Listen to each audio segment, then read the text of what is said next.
মৰমৰ ছাত্ৰ ছাত্ৰীসকল, তোমালোকক মোৰ অন্য এটি ভিডিঅ'লৈ স্বাগতম জনাইছোঁ।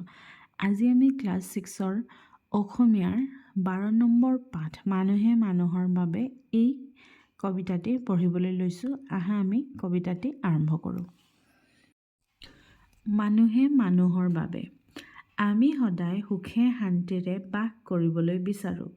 ইয়াৰ বাবে মৰম, সহায়, কৰোণা, দয়া আদি মানৱীয় গুণসমূহৰ দৰকাৰ।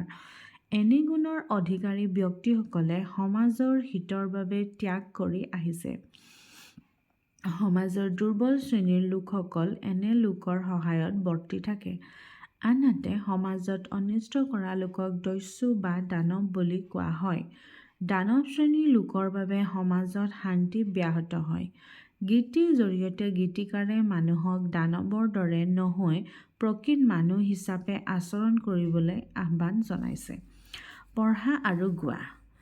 মানুহে মানুহৰ বাবে যদিহে অকণো নেভাবে, অগণি সহানুভূতিৰে ভাবিব কোনেনো কোৱা সমনীয়া। মানুহে মানুহক বেচিব খুজি, মানুহে মানুহক কিনিব খুজি, পুৰণি ইতিহাস দোহাৰিলে ভুল জানো নহ'ব কোৱা সমনীয়া।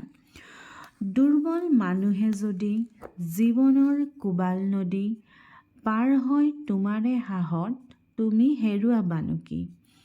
মানুহ যদিহে নহয় মানুহ, দানৱ কাহানিও নহয় মানুহ। যদি দানৱ কাহানি বা হয় মানুহ, লাজ পাব কোনেনো কোৱা সমনীয়া। ডক্টৰ ভূপেন হাজৰিকা।